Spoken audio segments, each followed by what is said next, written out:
going on, guys? Winter Killz here, and welcome to a type of video I haven't done in a while. I was gonna make a video regarding my overall experience with YCS Niagara, but I figured I already covered most of that in the tournament report, so I didn't know if I really wanted to follow that up with another video. But if you guys still want to see a video like that, talking about the day as a whole, the things that I picked up, etc., etc., let me know and I'll get that video made up for you guys sometime soon. But this is a video I wanted to make, you can already tell by the title, regarding the absolutely terrible experience I had at the most recent OTS that I went to.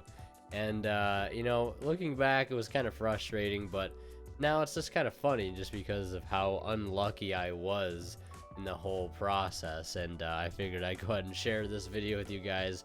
Maybe you guys can get a bit of a laugh out of it for yourselves. So without further ado, we'll go ahead and get started with this little sort of story bit I got for you guys. But also, if you want to support the channel or me in any way, shape, or form, you know, go the extra mile, so to speak. Check out the links to our sponsors, TCG Player and Imperium Duelist, down in the description below for more information. If you want to help support me through TCG Player, a link that for there as well. And if you want to pick up anything off Imperium Duelist, a link down below as well as a discount code you can use to save 10% off your entire order. So let's go ahead and get started with how the Rochester OTS went for me. First things first, I decided to take Pure Mech Knight, the same deck I ended up taking to YCS Niagara, although I took a slightly different list, and that's this list right here or over there, wherever I decided to put it. And basically, that list, I wanted to change the way I played it from the YCS build and sort of drop the Draconet engine, because that engine is susceptible more so than the current build that I'm running. Then, you know, it's not as susceptible to hand traps like the Draconet engine is. Cards like Aperia and things I want to experiment with in the future, like Cap Shell, they don't really fall victim to hand traps as easily as Draconet does, because that is a prime target for a lot of people because of Guard Dragon decks and FTKs. You know, the FTK with Cannon Soldier that Jesse Cotton discovered, you know, Draconet, one of the prime suspects for that combo. It also puts a lot of summons on board, so Nibiru is of course a card to you know, have to take into account for that combo. So this combo was more bare bones and just a lot more simple, and still gave you a lot of resources and, you know, bang for your buck off those really interesting normal summons like Aperia and Cap Shell. Because of course you can just make Almirage get a draw Cap Shell, or normal Aperia draw and then make Almirage to set up a column. So it kind of worked really well, and the deck did play well. It's just I didn't really get to play much Yu-Gi-Oh is the problem. But overall, I don't really think there's too much I'm trying to change in the list overall, besides like maybe like there's like a set of like 2 to 6 cards in the main deck that I have like room for, and I'm just keep switching back and forth between cards like Pinpoint Landing, adding Nibiru in the main, not maining Nibiru, trying out Gamma Steel in the main, trying out Pot of Desires, just things like that. These like niche cards, like trying to balance the monster and spell trap ratio as best I can. But yeah, so that's basically a gist of what I played. Now we'll talk about basically what happened the day of. I went to a place called Millennium Games in Rochester. It's a really nice store. I've been there a few times for regionals and other OTSs. Incredible store. If you guys have, if you're in the area and you haven't been there, highly recommend checking out. It's a great place, and they have a really nice tournament venue as well. And they actually just redid it, I guess, because they had brand new wood tables and chairs and everything. Really, really nice looking place on the inside. And I live about an hour and a half away from that place. I had to get up pretty early, drive about an hour and a half out there. Pretty easy throughway driving, but not too bad. And I get there, and I actually decided to make a last-minute side deck change in my car right before I went in to go register, because I kept thinking about it the whole way there on the way to the event. Because I think last night, the night before, I decided I'd play triple Droll and Lockbird in the side deck, triple Twin Twister, triple Red Reboot, triple Artifact Sanctum, 2 Lancia, Scythe. And I think that's about it. 15 cards in total, but I decided I really didn't have anything for, you know, extra help for going against decks like Thunder Dragon or any other rogue decks that could put out big boss monsters I may have a hard time dealing with if I have to go against it, you know, going second. So I decided to throw in a Herald of the Abyss last second, cutting a Droll and Lockbird and a Twin to slide in 2 Herald of the Abyss. So I made a quick change on my deck list. threw those cards in there because I kept thinking about the whole way there. I'm like, wouldn't it just be really great if I had to go second and I could set Herald of the Abyss, summon out Purple Nightfall, flip up Herald of the Abyss after I set it and summon my purple, and then be like, call Dark Thunder and send that, you know, the Colossus to the graveyard, or the Titan, whatever it may be, and just completely out that card, or out Dingirsu, called Dark Machine, or whatever it may be. If there's a Winda on board, you know, called Dark Spellcaster, just clear it immediately, and just at the cost of 1,500 life points, which isn't too bad, and I can also use it to create a column for myself, which is nice. It actually did come in handy round one, but so I got to the event, registered. They actually got started a bit late, but in the meantime, I hung out with some friends, and we discussed our deck list and what we were all playing. We opened our packs. I pulled absolutely garbage. I think I pulled like all the worst super rares. I pulled an ultra. I pulled a shaman of the Tenyi, which I believe is my like 5th shaman of the Tenyi that I pulled out of Rising Rampage. I'm so like over Rising Rampage at this point. I think it was a decent set, but like the Dream Mirror stuff and everything else in there, like all the supers are just so terrible, and some of the altars are really lackluster as well. I cannot wait for a new booster set to be out, because Rising Rampage is just wearing me down as of late. But yeah, opened the packs, and then we finally got started. We had a repair round one. I think there was only 41 people there, but it was a pretty competitive OTS, if you ask me. A lot of decent players there, a lot of meta decks, and a wide range of other rogue decks as well. I actually met somebody there that recognized me, so if you're watching this video, I appreciate you coming up and saying hi. I always love to see that. So if I'm ever in an event and you guys see me and recognize me, well, come say hi. Feel free to do so. I'm just an average human being.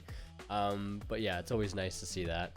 But yeah, round one, I ended up playing against a Danger Thunder Orcus deck, which, to be honest, I wasn't expecting a really combo-oriented Danger Thunder deck, which, you know, because I feel like most people have switched to Pure. So I won the dice roll, I believe, and I opted to go second, which I probably threw him off a little bit. Now, this is where this match gets a little controversial. This is the first thing, and this really is on me for the most part. Game one, he takes 10 minutes to do his first turn.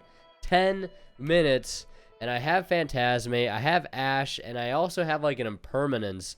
I resolve like all of those cards, while he still resolves Diabolos and a Levianeer. Makes me put back a World Legacy Succession, which was the worst card in my hand, which I got so lucky that was the one that Levianeer randomly shuffled back. And then he summoned Diabolos, uses a tribute effect, and I put back a Pinpoint Landing at the top of my deck. So the remainder 3 cards that I started my turn with was Pinpoint Landing, Memory, and Mind Control, going into a board of, I believe, like Dingirsu and Colossus.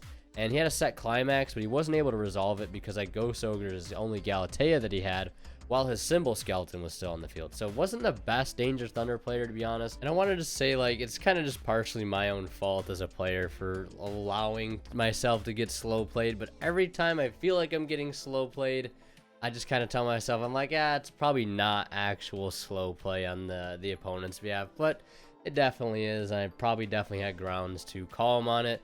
But a very long, like, his first turn took 10 minutes. It clocks down to 30 minutes by the time he's done, obviously, 10 minutes in total. And then I kind of lose after that. I had a bit of a turnaround, but wasn't enough. And then game 2, I actually Nibiru him and go second and win via Boral Sword OTK. And then that game took a few minutes on its own.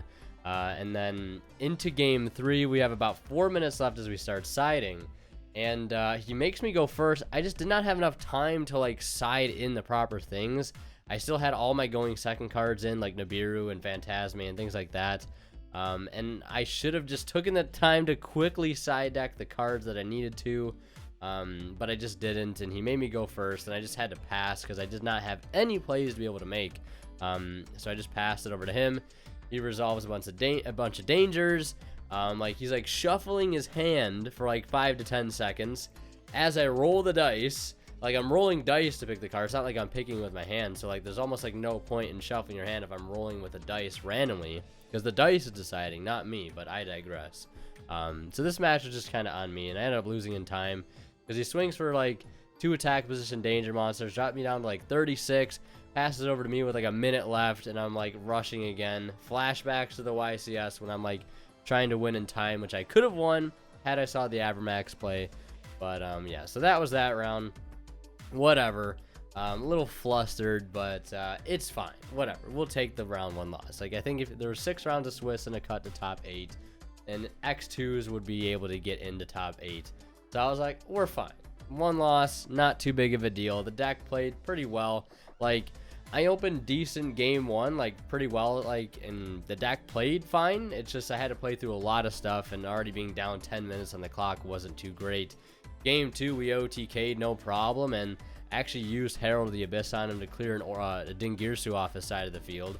He thought he could chain to, you know, detach to protect something from destruction for the rest of the turn. I'm like, that's not how that card works. So that took an extra like 30 seconds to a minute to solve. And he actually ended up reviving a Colossus off of a Thunder Dragon Hawk or a Roar, whatever it was. Whichever one summons one from grave, which is all on me because you can't even do that. And technically it's on both players because I didn't catch it, and I don't know if he did it intentionally or not, but just a whole train wreck for round 1. So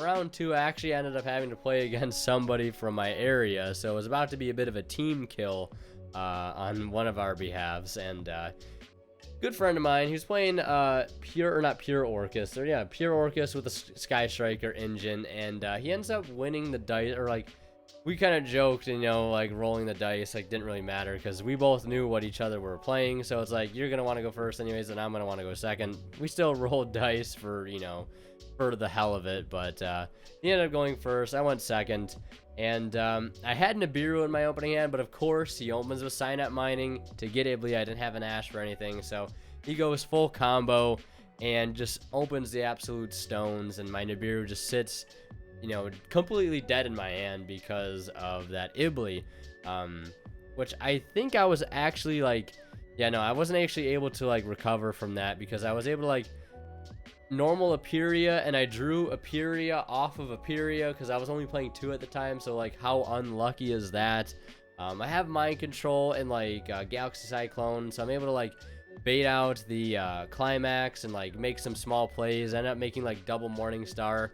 I didn't want to make Avermax because I knew he had a live Symbol Skeleton with Dingirsu engraved, so had I done that, he would just gotten a ton of value out of his Dingirsu just to send my Avermax to the grave, which wouldn't have made too big of a deal. Because like, it just doesn't matter. Like, I was losing that game really, really hard. He just had so much advantage. Like, end phase Orochi, end phase, you know, Nightmare, end phase Dingirsu. Like, it was just so much stuff on his behalf. And then we go into game 2, where I'm actually able to Nibiru him like a turn or 2 in. And the token I give him is like up to 13,000 attack, which was hilarious. And to call back to the round 1 match, I actually Nibiru'd him as well for a token that had like 9,600.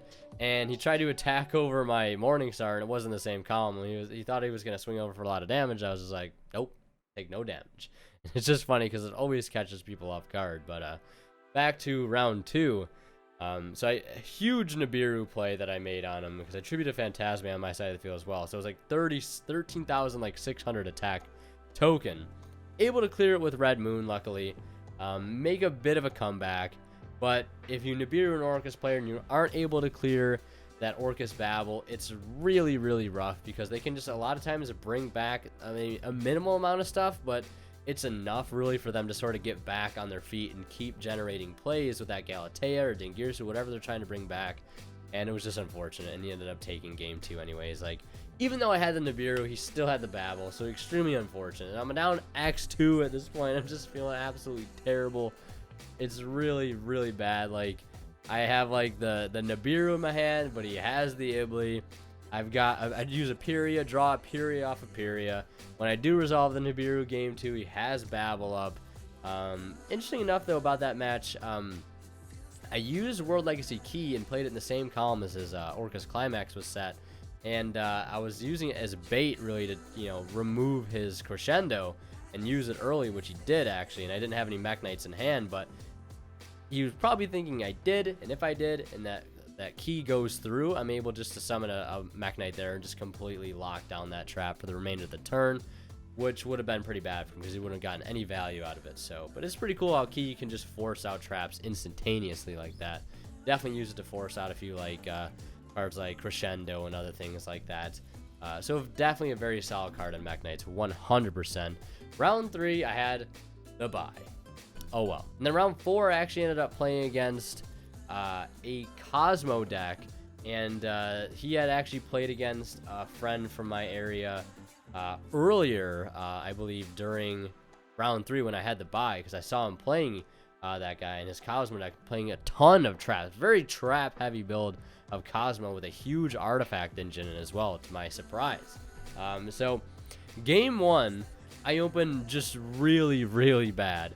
Like all spells, which is just so unfortunate. Yeah, just really, really bad luck. I'm in like instant fusion, mind, like double mind control, and like a copy of secrets, and like I think that like I can't remember the other cards down, but it was just really, really bad opening hand. No Mech Knights to be seen, just a lot of spells. And he has like 4 set back row and a Wicked Witch on his side, or not a Wicked Witch, a Dark Lady, not a Dark, no, Wicked Witch, not Dark Lady. Getting the 2 Cosmo monsters mixed up. And I end up like mind controlling it and making Link Haribo and like trying to swing for 300. And he has like all like summon limit and like there can be only 1 and just like so many traps.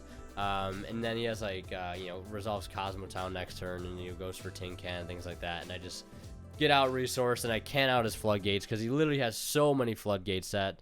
Uses like artifact ignition and tries to resolve Sanctum a couple times.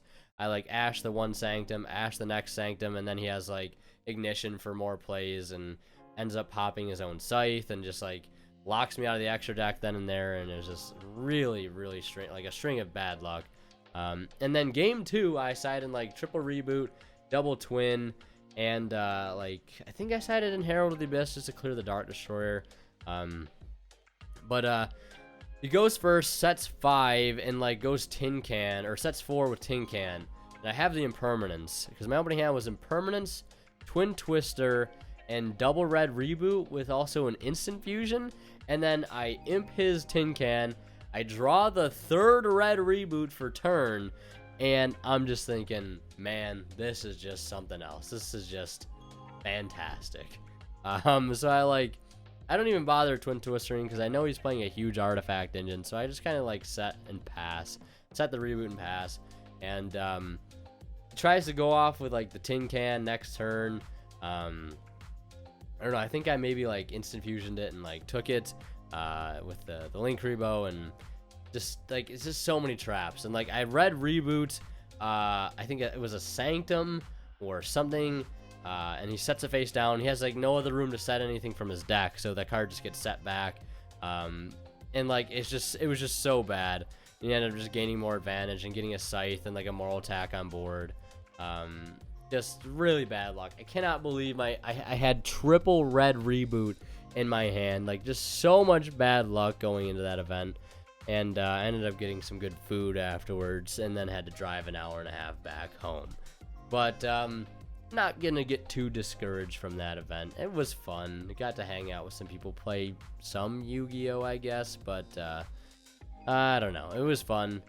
Try to go to a bit more of some competitive events lately with the YCS and the OTS, and gonna go back to the drawing board. Like the build, I mean, I feel like it was a lot of bad luck, and it's gonna require a lot more testing than, you know, to judge it after just 3 matches at an OTS. I'm definitely going to be taking it to locals a lot more, and we'll see what the success is there, and maybe with a few more slight improvements. I might take the deck count up to 40 or 45 to help sort of spread things out a bit, because I find myself opening a lot of 2-ofs and doubles. Like, I don't know what's happening, and doubles of cards that I only play 2 of, like drawing the double Ghost Ogre, drawing the double Indigo, or drawing double instant fusion. Like, I don't know if it's like I'm shuffling, I pile shuffle in between every game, man. I don't know what's going on. But I guess the moral of the story is when you do bad at events and you get a string of bad luck, that's just Yu-Gi-Oh sometimes. Don't get discouraged. Just look back on it and laugh like I'm doing right now if you can. But yeah, hope you guys enjoyed this little story time video. Let me know what you think down in the comment section below. What was the worst luck you've ever had at a tournament, big or small, whether it be locals, YCS, you name it. I'd love to hear the story. down in the comments. With all that being said, thank you guys so much for watching. Check out Imperium Duelist, check out my link to TCG Player, and join Discord as well to be notified on these things when they first happen. So I was updating Discord as these things were happening at the event. So join the Discord, link to that below. And as always, guys, Killz signing out. We'll see you all in the next one.